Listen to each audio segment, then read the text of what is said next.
So with that, I will call the regular EDC meeting to order, and then to turn to director comments. Johnny, just because your first name at the top, do you have anything? Not other than the snapshot, the financial snapshot that sent around yesterday. Great. If everybody had a chance to look at it, like I said, feel free to let me know if there anything needs to be corrected or added, or if a piece of information is not wanted, I can take it off. And but we do need to update the projects on there. But I figured tonight would be a good chance to do that. Yes, yeah, we'll spend some time on that. Yeah, the only thing I'd like to take off is that line showing cash balance that seems to be exactly the wrong direction. Yep. But that's it. Yeah. Amanda? Good evening, everybody. Just want to say Happy New Year, and looking forward to some discussion this evening. Yes. And Don? Same here. Happy New Year, everybody. Hopefully it's better than 2020, that's for sure. Nice to see you, Don. We haven't seen you in a couple months. I know. I've been busy, and then I couldn't connect one time. Didn't have a signal, so it's good to be back. Yes. I keep saying I think 2020 has gone into overtime right now. I don't know that we're in 21 yet. So yeah. Getting to seem like that. No, and I can't tell. Is Mike on? He is. And Mike, any comments? You're muted. Mike? Okay, you hear me now? We can hear you. Okay. Happy New Year to everybody. I finally got my vaccine Tuesday. Hope everyone else gets there soon if they need it or want it. And after the 7-day free look of 2021, I think I'm ready to reject it. Right. There you go. Yes. Thomas? Well, I'll be the type of good news then, a little bit at least.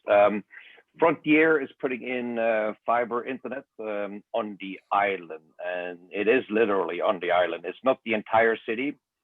I talked to the people that are doing it, and I try to get somebody in sales, but it was mostly engineers and project people. They have no current plans to include all of the city. They can only guess to what if and when that's going to happen. Same goes for anybody in boats. They won't be able to put it on board by cable because of some grounding issues. And so far, any Wi-Fi signal is not being considered. But anyway, for the rest of us that live on the island, it's good news. Probably next February or March, we will be able to sign up for fiber internet. They were supposed to start yesterday with their contractor, but apparently there was some hiccup, not with a permit, but supposedly they need to have it. The city council need to approve anything that has to do with right-of-way, which was not taken into consideration when they did their permits. So they're losing, I don't know, a week, 10 days. So hopefully that will just be a formality. Most of what they're doing is just they're lashing the lines along their existing copper wire, except for a very few pieces that's going to be underground, which is, it's insignificant, and some new, but it's again very insignificant, and there's only like 2 boxes that's going to have to be placed somewhere, and everything else is going to be like a cable box, slightly bigger than a cable box on the house of the customers, but none of that will happen until the customer signs up anyway. So all of that presumably really addresses our everything internet needs. Well done, Thomas. Yeah. Well, wait. We don't know what the price is yet, because I wanted to talk to them about them. If we can do it like a membership drive or something for them, or some preferential pricing or something. But yeah, let's just see how that's going to work out. Looking at what they have posted for other communities, it caps out at $75 for 1 gig fiber, and that's a lot less than I'm paying for Comcast today. So. So Okay. Charles, Thomas, the lines that are currently there, they're not removing those or anything. They're just going on top of those lines that are currently in existence, That's- right? Yes, yes, yes. Which is why this works, because they already have that space. They don't have to ask anybody's permission to go in between whatever, safe distance Right. and so on. Hey, Okay. Thomas, But- just, I believe, and Brent may be able to interject here, but I believe everything was gonna be all underground inside the island. No, that's not my takeaway at all. It's going to be up in the air. Okay, so there's two different things happening, so that's why the city needs to talk with Kevin and the Frontier, because that's what Kevin has heard. Yeah, and with it, and I'm sorry to interject as well, but with it being a completely new service, that's why it has to go in front of council. If it was an upgrade to their existing service, it's already been allowed, like the telephone service. That's not something that has to go in front of council. So since it's a new service, we'd like to get them in front, and we've tried to reach out to them for about 10 days prior to them getting there to start, but evidently didn't go to the right person, or he called immediately after Kevin went out there and talked to the staff that was on scene. But the purpose is to get it in front of council and hopefully get a lot of those answers or get those questions answered. So I think that they've marked on the ground where they've got them boxes, Well, and they well, brought they're it. going to. Yeah, they're going to go in the ground at very few places. He had a different map than what I sent out. He had some more colors. And when you do the drill downs, it is literally a handful of places they go underground. And so where the boxes are going to be 2 boxes. And then the rest of it is just going to be attached on the poles next to their existing copper wire. Okay. So is this an EDC project, or is this a permitted project from Frontier through the city of Clear Lake Shores? It's something Frontier is offering for Clear Lake Shores. Not really anything to do with EDC. I've just followed up on it because we had it as an agenda earlier about getting fiber internet to the island. Yeah, it's a new service that they're offering customers. Right, and so I just want to make sure we get proper representation from the city of Clear Lake Shores with Kevin and Brent, please. Hey, I coordinated with Kevin yesterday, so everything should be good. Did they say anything Mayor. about what kind of service or what kind of speeds we'll get using their service? Up to 1 gig.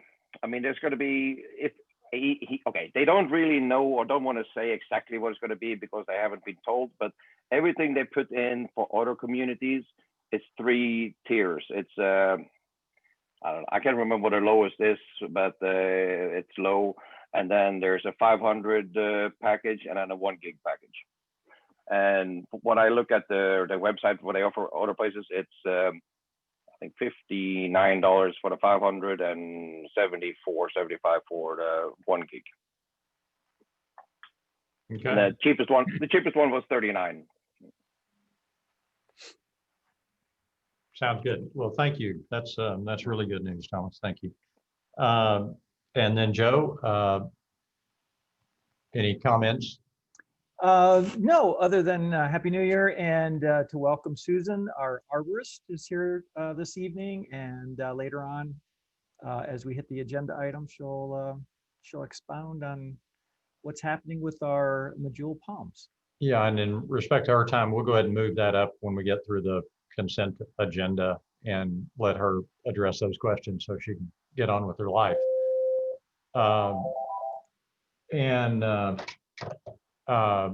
So then moving to, do we have any unscheduled visitors who would like to make any comments? Okay, there being none, then we'll move to the consent agenda. If everybody had a chance to look at the December 2020 financials, the check register, and the minutes from our regular meeting of December 8th. And so do I have a motion to approve the consent agenda items? I'll make that motion. Thomas makes the motion. Is there a second? I'll second. Is there any discussion or questions? I did have one question.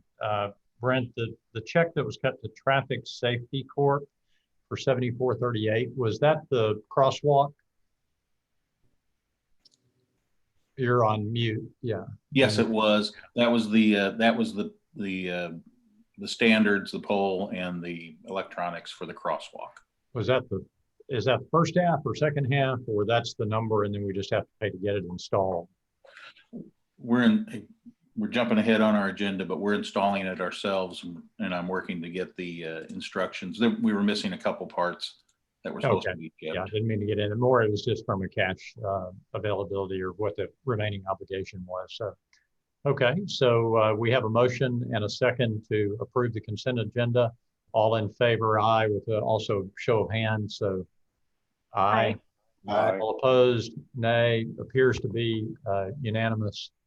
Then with that, if we don't have any objection, I'd like to move agenda item number 12, the update on the status of the 5-year palm tree plan, to the next item up for discussion.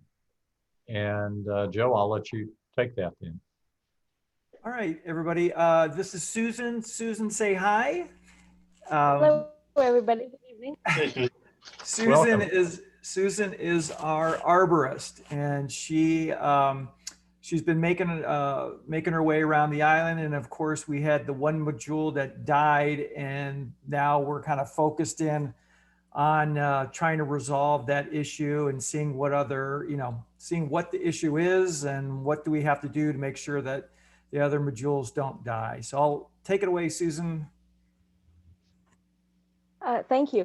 The issue with the modules is that they're stressed. They're sitting in water, so they're stressed out. But back in 2014 and in 2017, we experienced freezing weather for several days.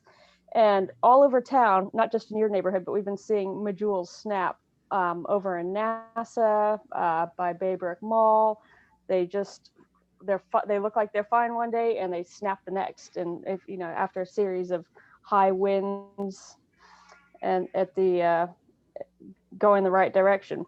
So for insurance purposes, since you all are those palms are there on the sidewalk in a busy pedestrian area, it would be my recommendation to go ahead and do a level 2 risk assessment on those palms.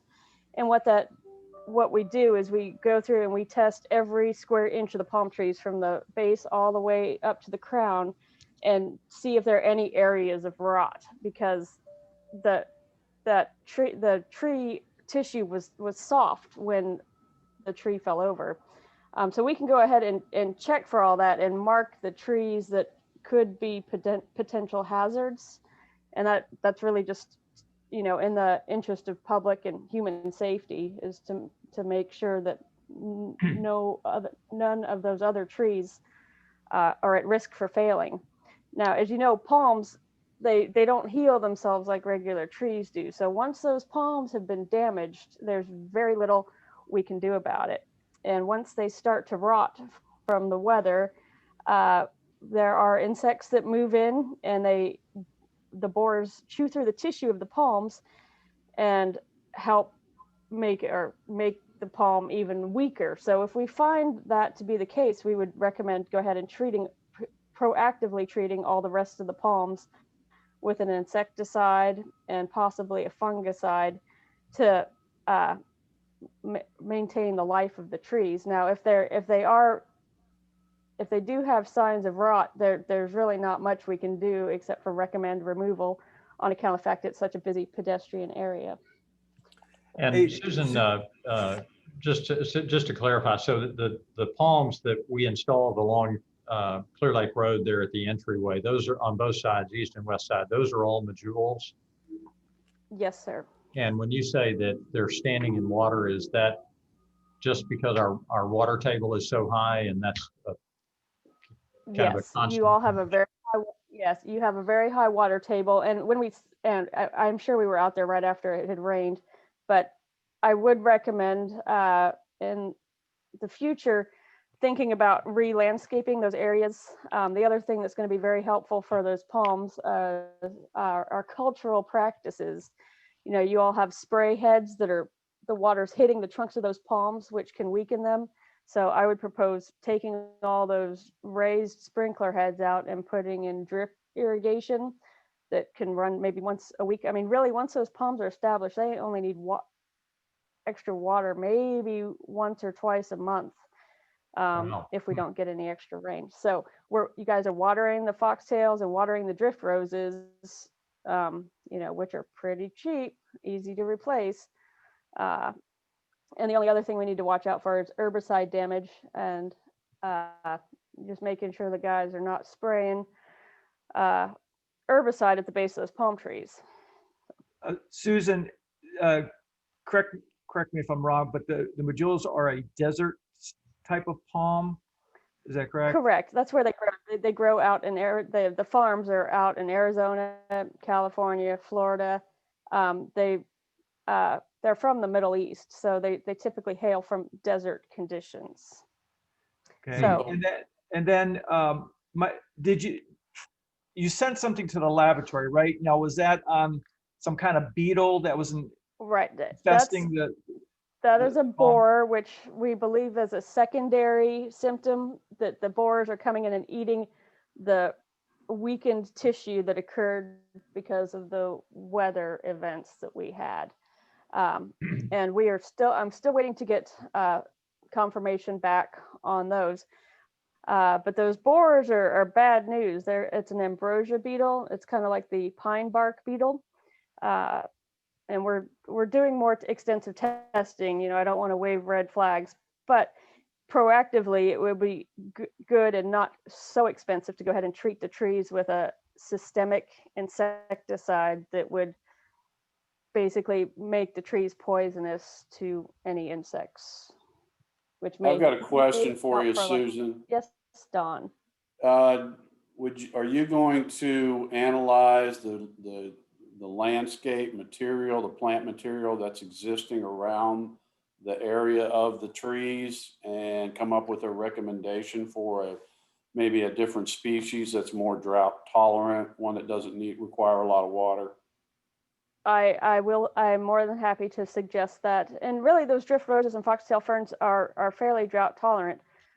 We just need to cut the water back on those. And I believe they have. I'm pretty sure the water's been turned off in that area for the winter time. But moving forward, really the best thing we're going to be able to do is take care of those palms and the way they need to be taken care of.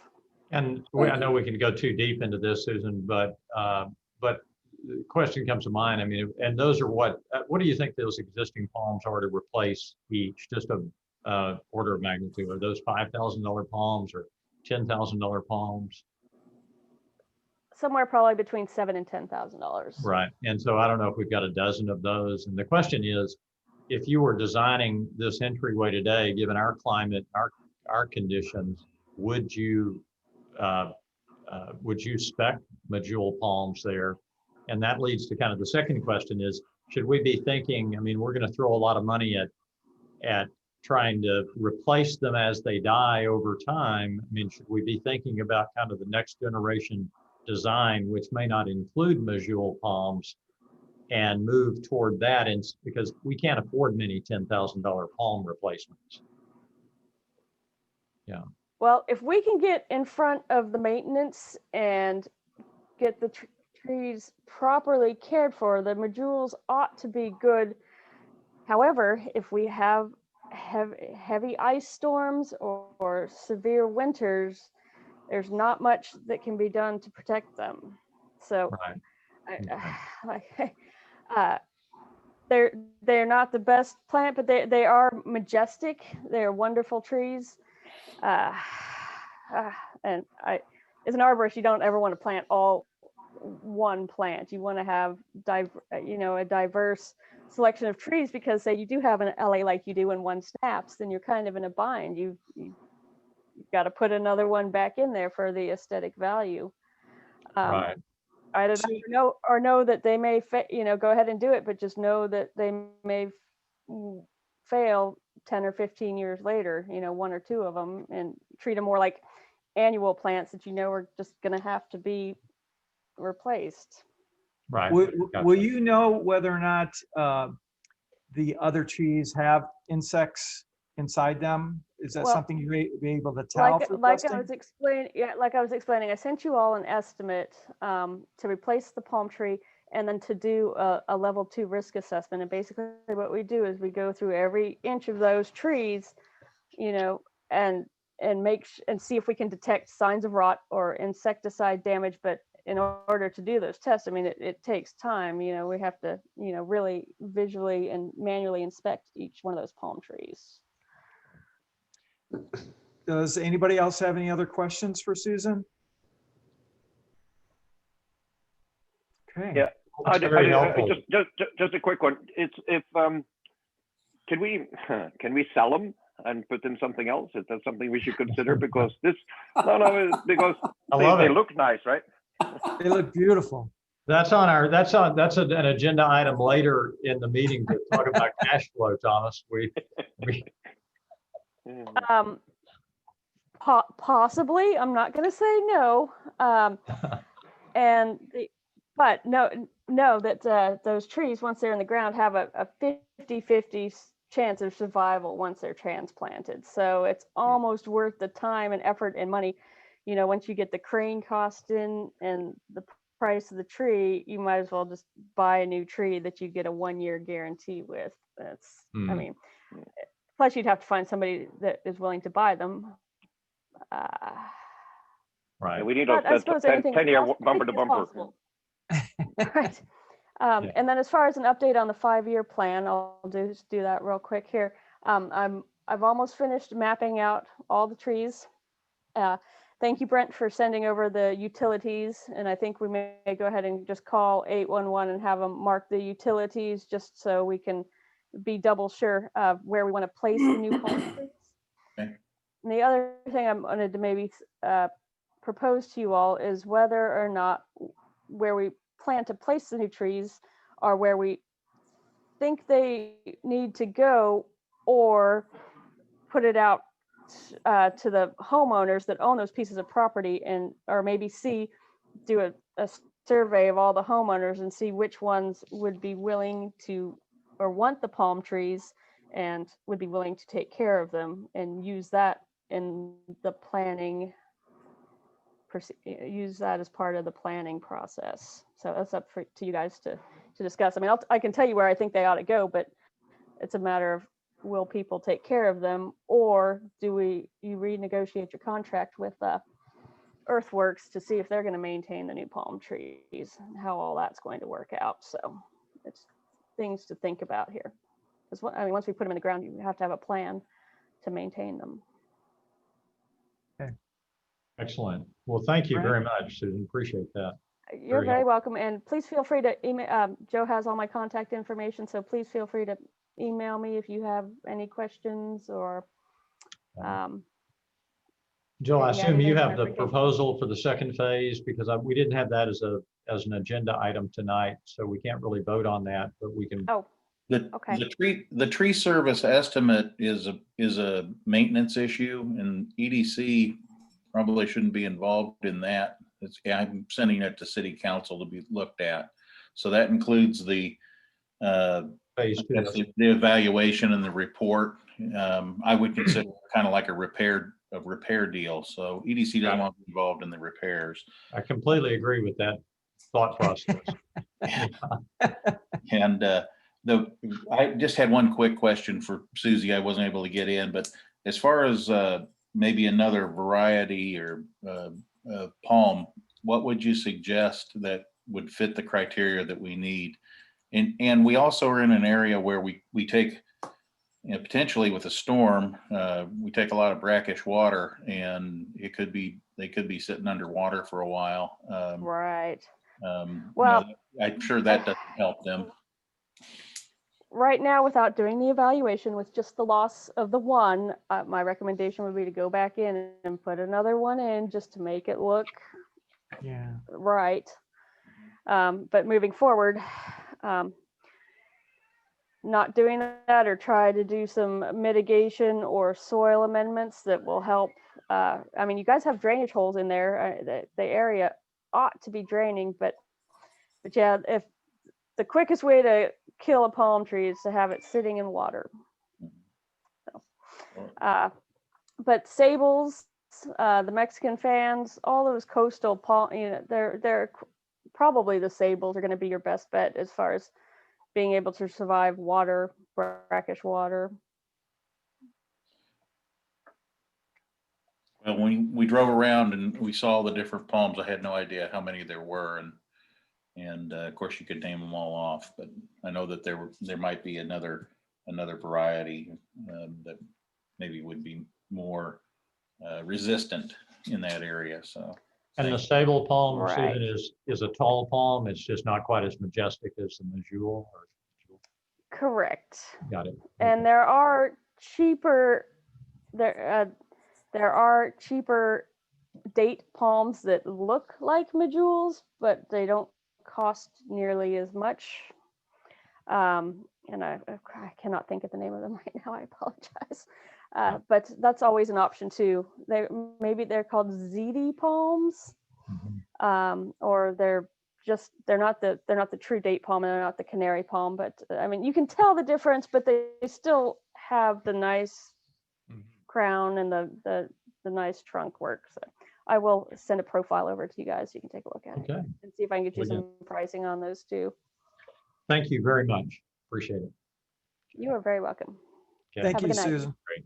Have a good evening. Thanks, Susan. You too. We'll jump in, and Brent, I've tried to group together the things on which you may or may not have comments, but if you don't mind, kind of where we are relative to I know we've acquired the Drawer Road right of way, but just wondering where we were relative to the road construction, and most importantly, when our payment will be due for our share of that, I guess. We have, we did complete the transaction on the right of way on January 4th. That was at Mr. Drawer's request, and everything was fine. The county has been made aware of that. The warranty deeds have been recorded, and they have a copy of those as well. And they're moving forward with, I think, with the bid process. I don't have their exact timeline with Michael Shannon, but they are definitely anxious to get this going forward as we are. As far as the road design, that's completely done, and the design for a lighted signalization 518 and Daniel Drawer Avenue is in the works, and that is okay. There were some questions at the last meeting about this. I went back and refreshed myself, but this right of way is 50 feet wide, and the roadway is going to be 7-inch reinforced concrete. So that's a relatively heavy duty road built to last. And on both sides of the road, then there will be roadside ditches for stormwater collection and move water. And we're looking forward to that. I've also inquired with Michael Shannon about a groundbreaking ceremony, because this is big business for us. It's not much for them, but it's exciting for us. So hopefully we can get a groundbreaking with that, and we'll move forward.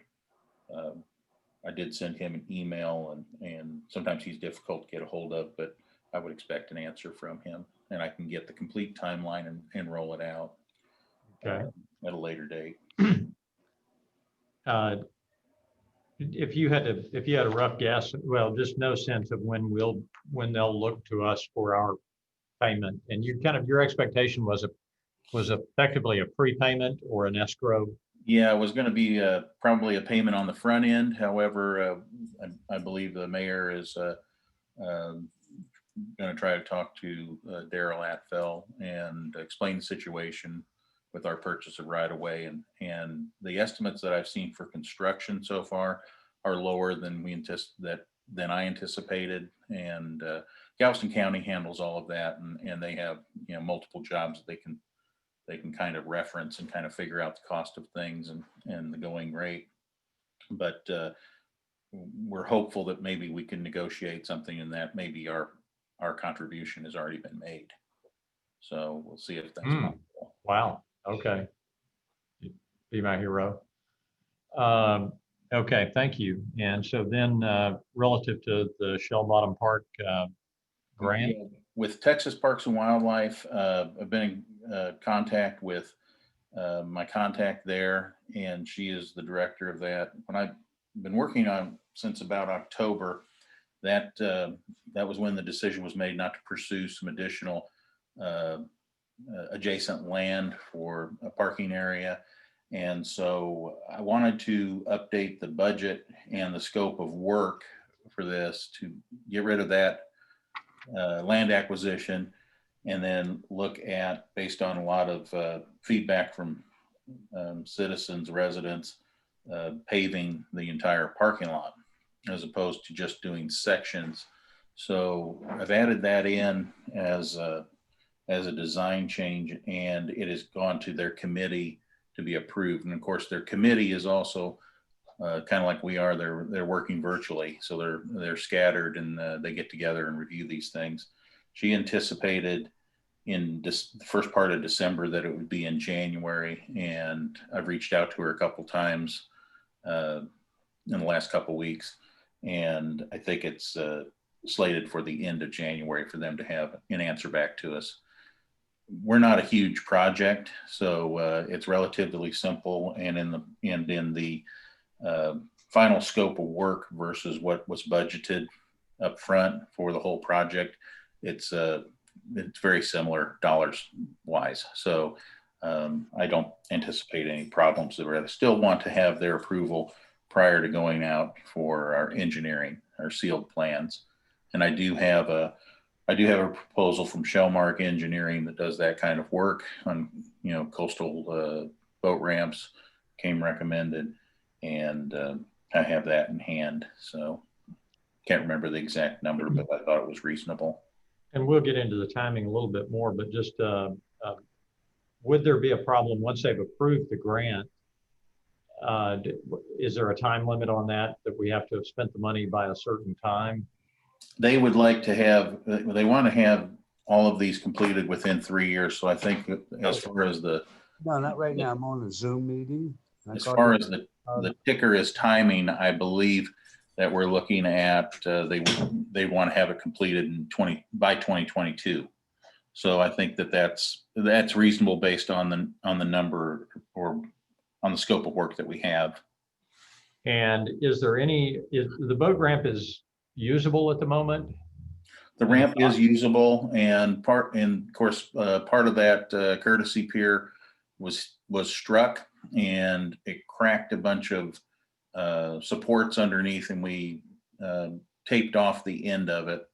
It got hit, and a lot of the supports got shattered. So I made a decision. I wasn't going to necessarily spend money to fix a pier that I know is slated to come out when we have this grant come through. So part of the grant is to replace that pier and with one that is similar footprint, but then add a second, or I guess they call it a courtesy dock, add a second courtesy dock to the south or to the east on the other side of the ramp that will extend out a little further and have a similar hook on it. So Okay, so but we can kind of stage that, and really, again, not to jump ahead, but basically we've got $152,000 in our budget, and kind of looking at cash flow, and it would help a lot if we could actually push the bulk of that. I mean, we could probably spend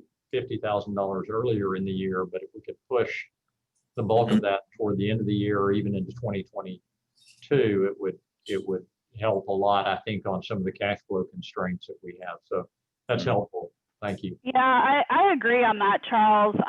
Brent, is the grant still at a 75-25? Because I know originally it started out as like 100% reimbursable, right? But now it's a 75-25. That hasn't changed at all either. 70, yeah, it is still a 75-25, and but on the front end, the engineering cost, I believe, went to 100%. So that's completely reimbursable, the engineering cost. Yes, up to $200,000, and we're not going to come anywhere close to that. So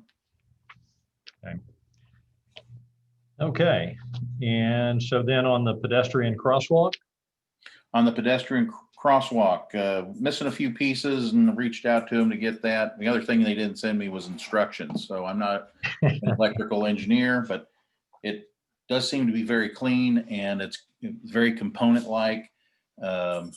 We've started by placing the concrete bases and the supports in the sidewalk. So if you are over there in front of Soul Freak, you'll see that there's been some activity, and we've got some metal studs sticking up.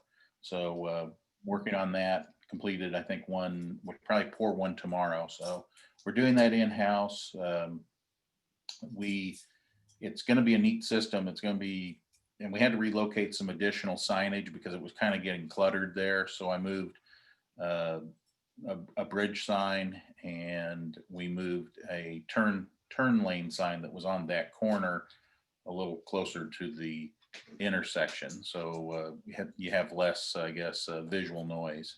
So hopefully it'll grab your attention, but have a large, optic yellow crosswalk. We'll have 4 flashing LEDs on both sides of the road, ADA compliant buttons, and it will be wirelessly connected. They talk to each other, and it will be solar powered. So there's no power that's required for it other than solar. And they anticipate that you would likely replace a battery every 2 years, and the batteries are about $20, $25 a piece. wow, So, that's the magic of LED, isn't it? yeah. And so, I'm encouraged. There's just a lot of parts, and I've reached out to them. I'll try again tomorrow, and I haven't talked to a person, but I've sent emails, so maybe we'll just get a package in the mail. Well, I think that's going to be a big win and a great addition there. So that'll be exciting. Thank you. So then I'm going to just jump ahead to number 9 very quickly because it informs our discussion of number 8, and that is after Lauren Smith, our city attorney, did further investigation, determined that it's not possible for the EDC, or not allowed by the Constitution, actually, for us to just go seek typical bank financing, pledging our sales tax revenues for repayment of that financing. We can issue bonds, but the bar for the size of a bond, and then you actually have to repay those bonds with the proceeds from the work that you do with the bond. So you have to link those things together. So in effect, the bottom line is no financing available for us to just cover interim cash needs, which I was really disappointed to hear. I can anticipate, different situations where that could really be a problem if you had someone who came to you and they could generate significant revenues, but needed an upfront payment in order to be induced to come to your city, then you're going to lose that contest. But neither here nor there. I can't fight with the Constitution at this moment. So surely there must be a loophole to do it a different way. Yeah, well, I'm thinking about it. Lauren and I brainstormed it, but have not come up with it yet. So, and the administrative burden and the legal burden of crafting a bond issuance is just too great for anything short of a multi-million-dollar project, because it's going to be the same whether it's $500,000 or $10 million. So what that meant is, and that's why I reissued the sources and uses, pulling out that the loan proceeds, is that if we kind of kept on the path that we're going, and I don't know, Mayor, if you want me to send that, or actually, I don't know, you have a copy of it. Do you want to post it just for our, yeah, there we go. And as I mentioned, all of the things that are highlighted are things that, either the receipt or the expenditure itself is in question, or it's open for discussion, or the timing of it is. And there may be some others that I've missed relative to tax receipts, I hope that I'm just a little light, but it would only be on the margins. We may be at $24,000 or $25,000 a month as our run rate through the year, but the 22 is probably safe and it's not going to make any difference. The pandemic grants reimbursement was based on kind of a guesstimate that I had from Brent, I think at one time, but whether or not we received that, Brent, I don't know if there's any update on that, but there's a big question mark on that one. Yeah, there's no update, and the state has other fish to fry with the pandemic, vaccines and things like that, but there's no information available. And what's frustrating to me, as a smaller municipality working for this CARES Act funding is, like Houston has millions of dollars and they're spending it on, CARES Act funding on new garbage trucks, on hiring people to accompany police officers to domestic violence calls, and just a lot of stuff that in my mind doesn't meet the criteria for it, but they found a way around it, and they're not competitive. They get it dumped in their lap and they can run with it.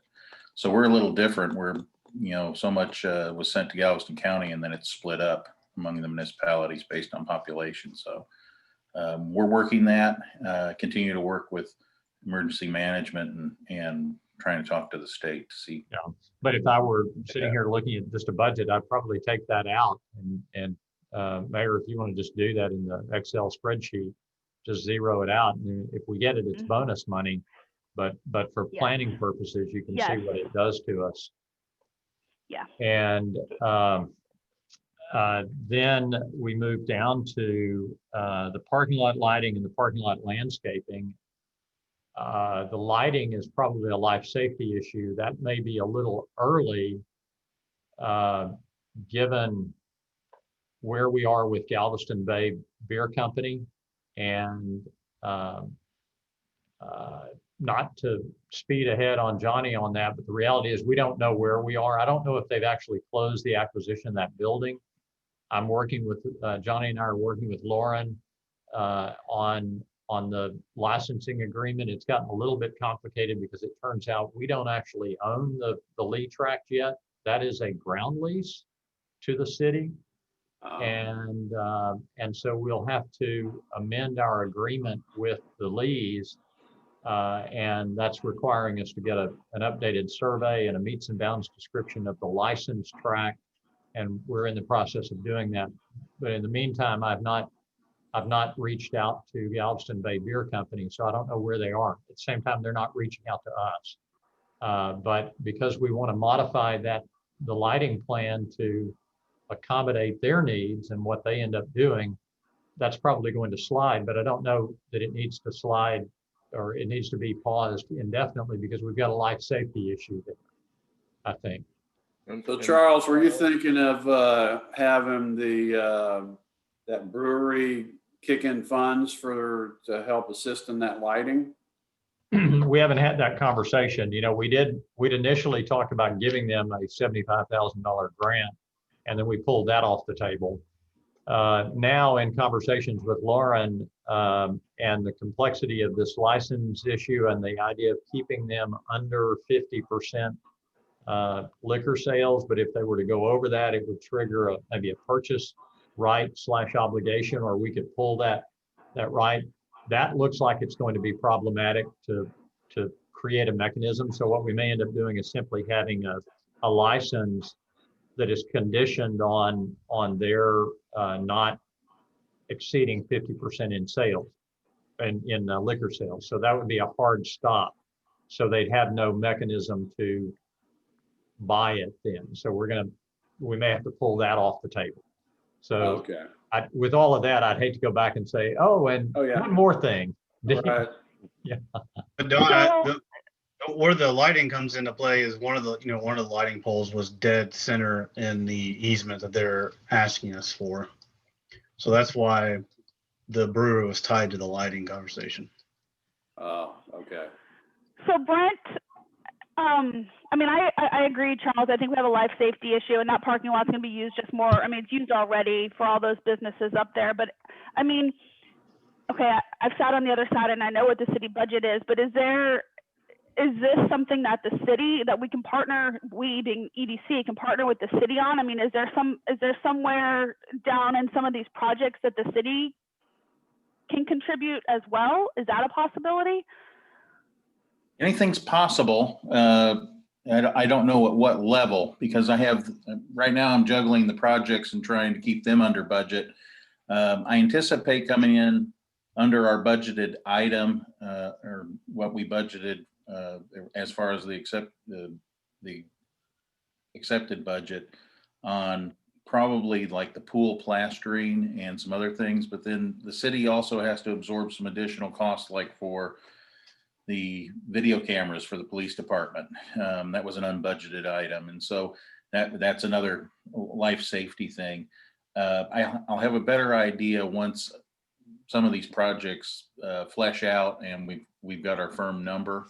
I just blocked dollars in the budget in anticipation of these projects.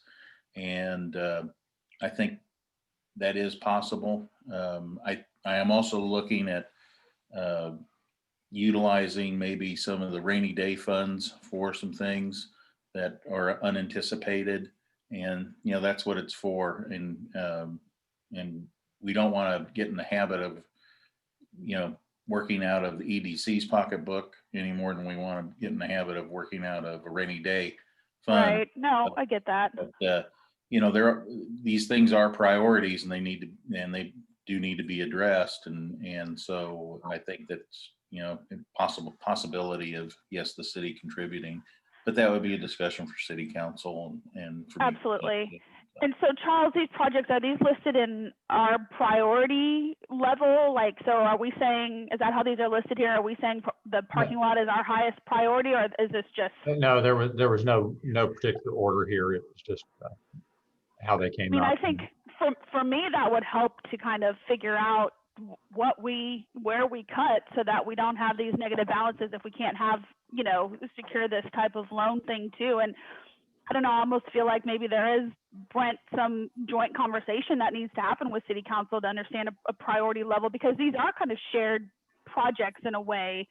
I personally don't know that parking lot landscaping is an EDC project. I get that under our umbrella we can do it. I just don't know that maybe we should, given the situation. But so I don't know. I feel like maybe we need to have some sort of conversation with city council and talk about prioritizing projects. Well, to that point, I would think that because parking lot lighting, we're filling the lot up now, it is a life safety issue. And so maybe the strategy would be to amend knowing that it may be several months before a final Galveston Bay Beer Company plan is established, that we simply amend the existing plan to accommodate that either way.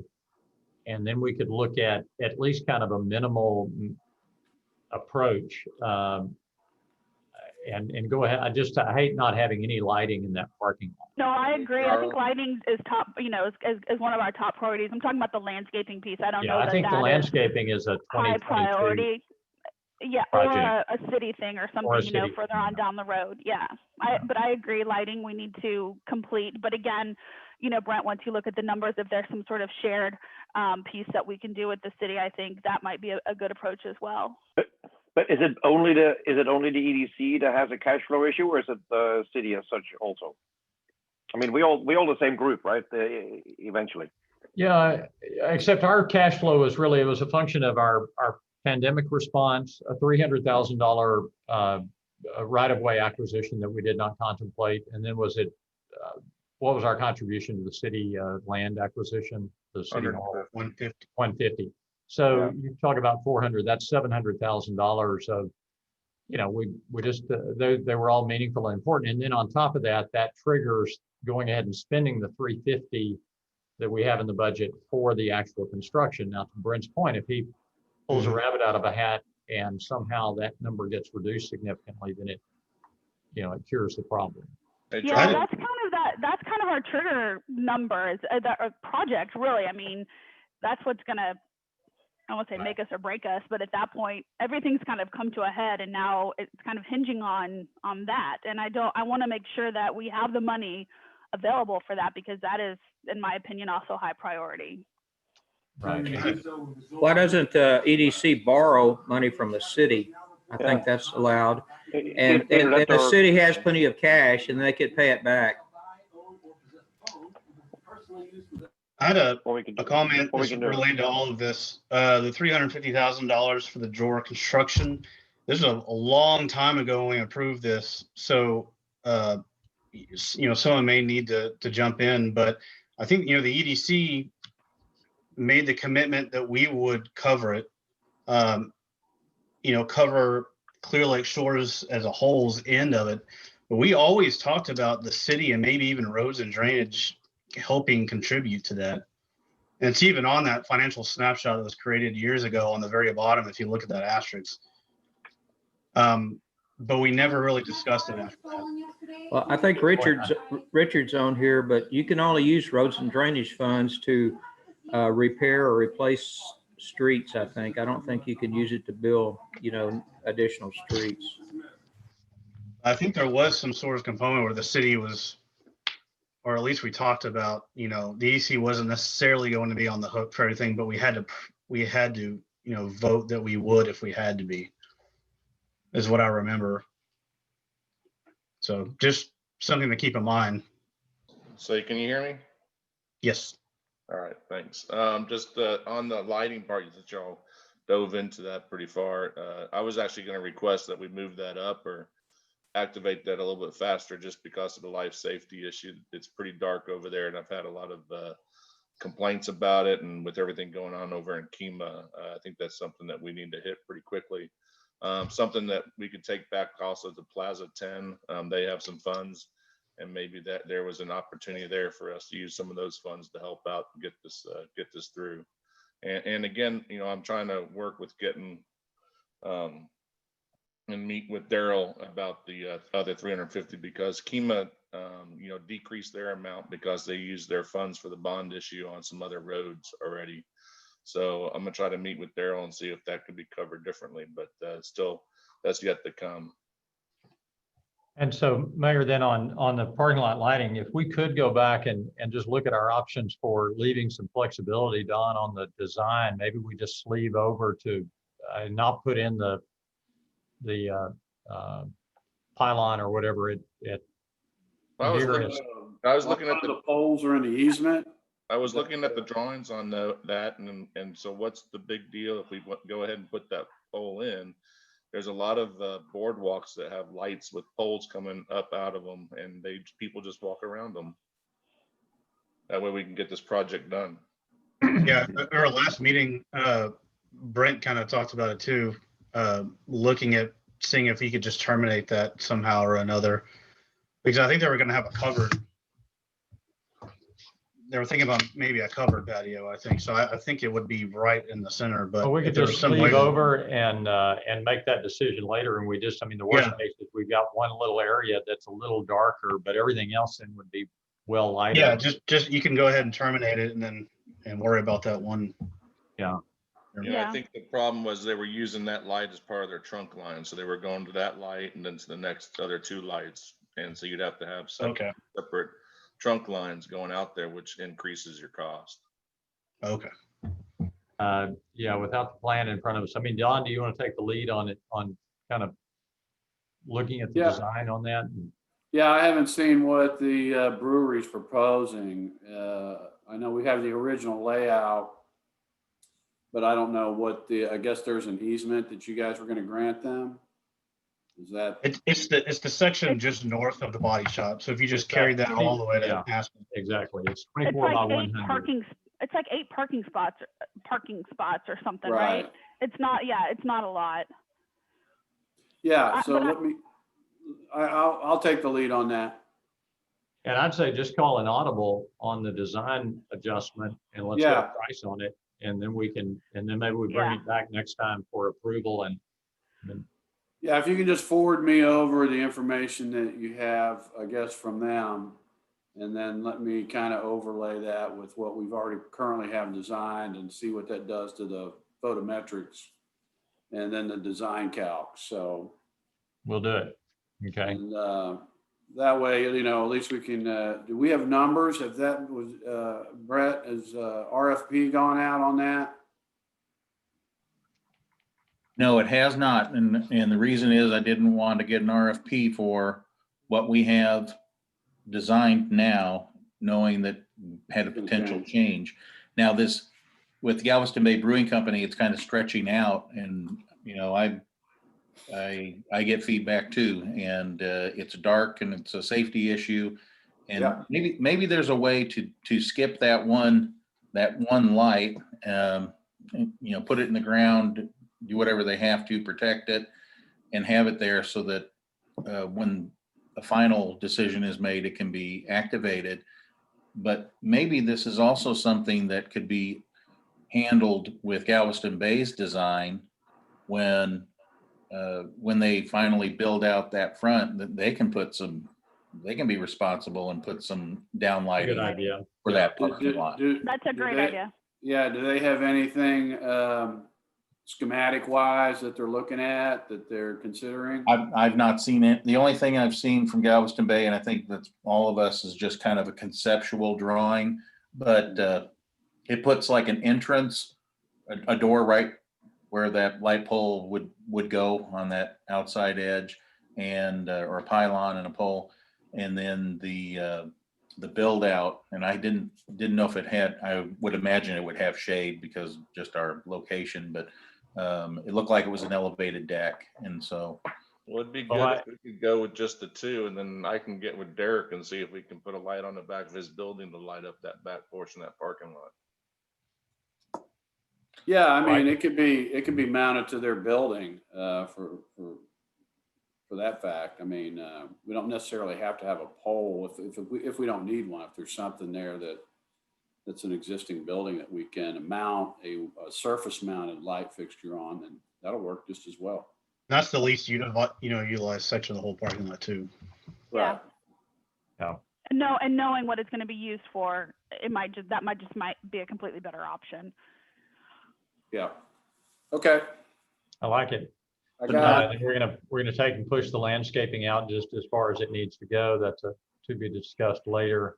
on the landscaping, I had a couple of quotes, and Ronnie might remember it, but I think they were north of 75,000. So I think that's right. Yeah. it 60 or wasn't. 70. Yes, one might have been below 70, and the other one was almost 80.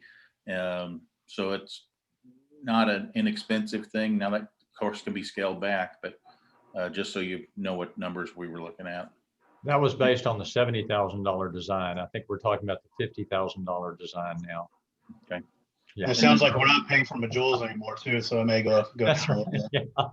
And the other thing that we had in the electric plan with the lighting was to get some 120 volt drops close to the road so that they could be used for accent lighting or sprinkler controllers or things like that, trying to think into the future. So you want some conduit over there? yeah, and and Don, you should have a copy of that that plan. I sent everyone, I think, a big packet of stuff. So Yeah. you should have that. And with your photometric study, maybe whoever you talk to can pop that out and tell us if it works. But I think you could get rid of that, keep it in the line or the primary line, trunk line location, or real close to it. Yeah. And put a terminating box there or something that they can that they can utilize if it comes to fruition. Yep. And then let them put lighting on the side of their new construction if it comes to that point. If it doesn't come to that point, it's in place and we can move forward and do that. Got it. Okay. Yeah.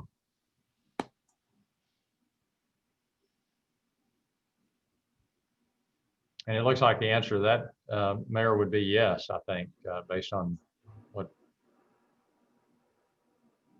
Brent had mentioned. Brent, is that on the pedestrian crosswalk? Are you good at 8,000 instead of the 15 that we had in there? Yeah, you should have seen all the costs that we have. Got it. Unless I have to go buy four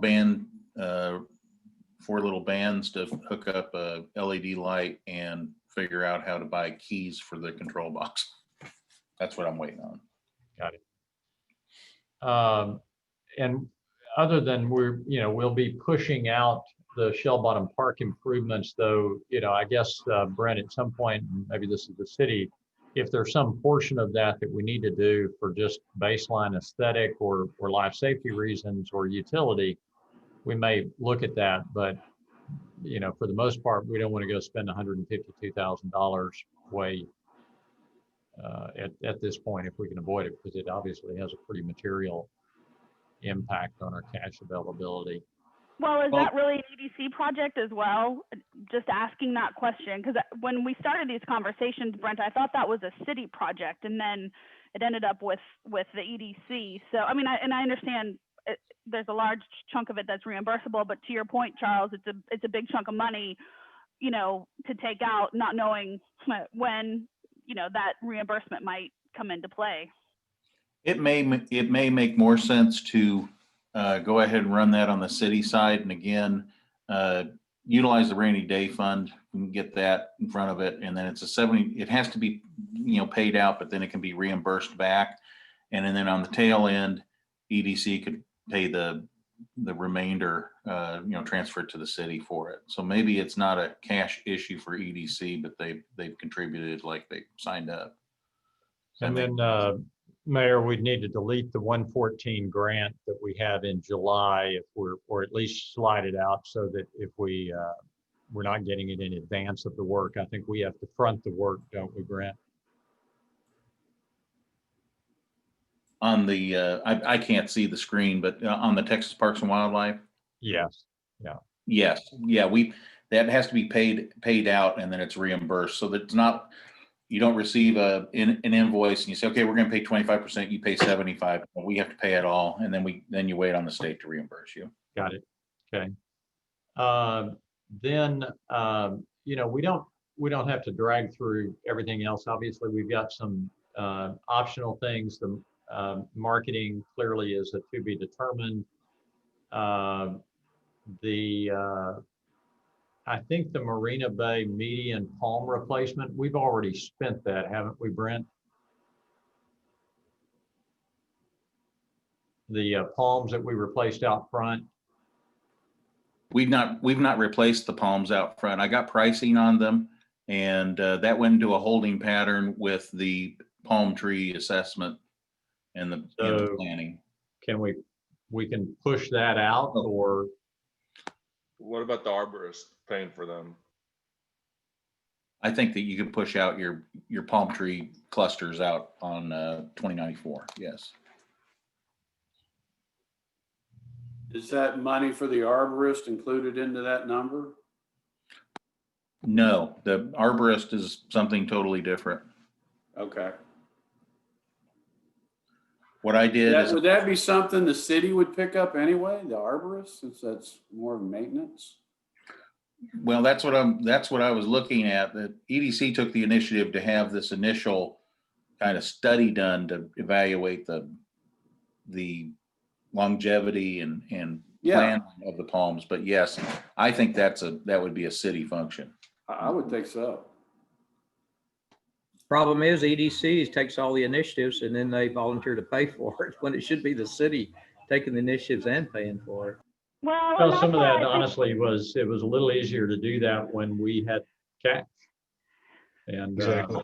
Yeah. Yes, but I also think that's where we need to sit down and have a joint thing with city council so that they're not, because I can guarantee you, having sat on that side, all these costs are going to come forward, and there's council members on here tonight that are listening to this conversation, but it's going to be a little bit of a blind side to them. To your point, Ronnie, we have all these great ideas and take these initiatives, and now the cost lies on the city, and that's not something that was ever budgeted for. And so I think having a conversation with them, a workshop, a whatever, so that they really understand at the heart of, what it is that it's going to end up costing the city. Well, I mean, let me just say, there's nothing that we're putting on the city that involuntarily, we're all having we're having a conversation here that we said we went out and spent $450,000 this year on behalf of the city, period. Hard stop. And it's put us in a cash flow bind. Now we can continue to do all of these things, but we're going to push them out into 2022. We're just not going to do them now. If we want to do them now, then we either, like I said, we're either going to have to have a car wash and a bake sale, or the city's going to have to participate, or it just doesn't happen. I don't care whether the city, agree. I mean, these are not things that we've thought up and dreamed about, and now we're just expecting the city to pay for them. We stepped up, we paid for an arborist assessment of a major asset in the city. And, you know, that's where it can end. It can stop right there. If the city wants to do anything else with it, God bless. We're out of money. We can't do anything else on it. Exactly right. And plus the city's been very cautious right now with the whole COVID thing. We thought the tax rate income was going to be a lot far less than it actually is. It actually is higher than last year. So with all that, we're taking that into account, but at the same time, we've got a budget that we got to adhere to. And at the end of the year, if we have a underrun, we should be able to look at some of these and bring them forward to council. Right. I mean, I think they're things that were kind of appropriate when we had funds, and now we're trying to figure out what to do with it. So. And we are scheduling a joint session between EDC and council for the early weeks of February. Okay. Got it. So then, you know, then we moved to the facade improvement grant program, which is really not, it was more of a placeholder. Candidly, that's where a mural would go, or something else like Soul Creek. That's a to be determined. Again, it was just a placeholder there. And then I'm skipping ahead, and I'm going to simply omit any discussion of a spring intern. We can take that out because it occurred to me between cash and COVID, we'll delay that discussion. So. You might even take the 10,000 out and move it to next year with a placeholder, and just punt. You know, since we're so tight with cash flow this year, I wouldn't even leave that on there as an option. Yeah.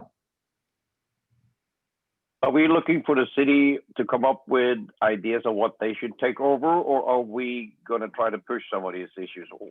Where are we in that discussion? Because something needs to happen. Otherwise, like you said, everything's going to be delayed.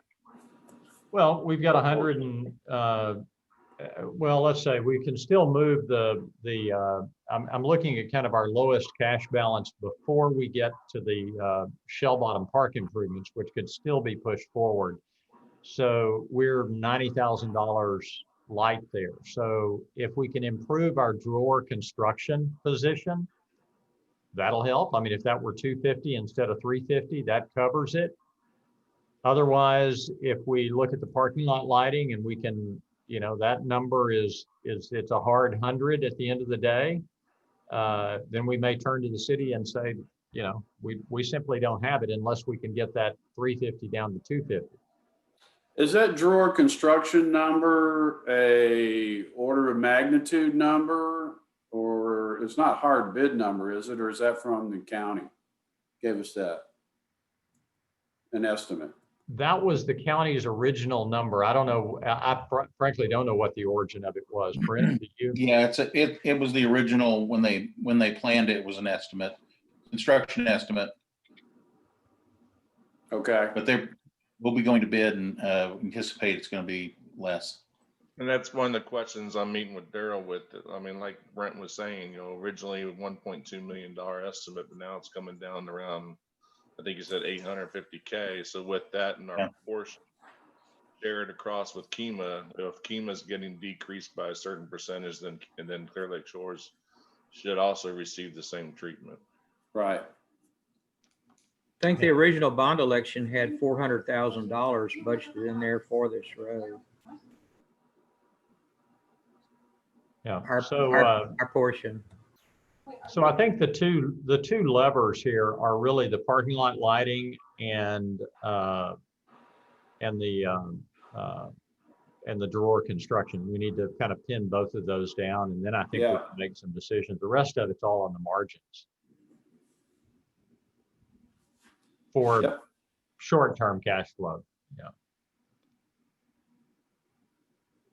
So I think that's as much as we really needed to do there. I think we've got an action plan relative to those two things, and we just need to kind of flush that out over the next month. And I mean, we're not going to run out of cash this month, but we just need to know we're going to push some things out later in the year, and we need to understand what our obligations are there. And Charles, as with the increased tax, is that also taken into account here too lately, or is it still going off of last year's rate? It's still going off kind of a prior year run rate. So I think we are a little light. You know, we had some $29,000 months in the fourth quarter. So hopefully those will continue. Been in the 23s the past couple of months, so it's dipped a little bit. Is it? Yeah, which could be Lot seasonal. lower. Yeah. Yeah. So we'll have to watch that. But okay. Charles, Unless I have there's a anything question. go ahead. I'm sorry. I have a question, Mike Pons. Yes. On the facade improvement, have we eliminated that or are we pushing that out? Well, we've only pushed it out. I mean, we've still got $10,000 in this year as it's shown here, but I mean, we just don't have a firm estimate yet. We're not going to open it up to anything else we haven't had a conversation about yet. We're not advertising facade improvement dollars available through the EDC. Okay. Well, how does that relate to the mural we talked about? It relates to get us a plan and a price, and we'll figure out if we want to do it and want to pay for it. Okay. Well, I already got prices, but I mean, We don't have a price, as far as I know, we don't have a price on the revised plan, do we? No, but it shouldn't be any different. I'm not expecting, but it's also not something that has to be done immediately. It can be pushed out. Correct. Yeah. So I think that's the conversation, but yeah, I mean, you can just see that in June, we need $100,000. Yeah. So yeah, we're trying to find that. All right. I don't think any of it's fatal. It's all about timing. And then as we get back, I mean, we've got a good, we've got good cash flow that should continue to grow. We just got short-term cash constraints. So it's good. Yeah. It's not terrible. It's just, we're just not used to this. So Well, the only reason I'm asking is I'm getting phone calls from the artists I've talked to before and wanting to know what the status is. So I think I need to say now that it's just, it's going to be pushed back. That's all. I think that's a fair characterization. Yes. Okay. So Johnny, unless there's anything else on the Galveston Bay Beer Company, I think we've covered that. Then there being no further new business. Are you planning to meet with the beer company? I am, yes, but I need to have a proposal to give to them. And the next step was really to have Olson & Olson prepare the license agreement for us to provide to them and say, this is what we're proposing. We haven't heard from them in quite a while. The holidays and stuff, I'm sure affected it, but also they were kind of waiting for us to give them information. So we weren't exactly reaching out when they were waiting on some answers from us. So that's kind of where we are. So do we know if they completed the purchase on that property? We don't know. Yeah, I have not heard, which was kind of strange, but I just have not heard. The information will come in waves. We'll hear a lot from them and everything is urgent, and then we won't hear anything for a while. So that's. Although the good news is, I mean, relative to our budget, there's nothing in our budget at the moment that is Galveston Bay Beer Company specific, saving except whatever modifications we make for the lighting, for the parking lot light. Yeah. So, okay, with that, we shall adjourn this meeting. All right, great. Excellent. Thank you all very much. Appreciate it. Y'all have a good one. stuff. Take care. Happy New Year. All right, happy New Year. We'll see you. I guess.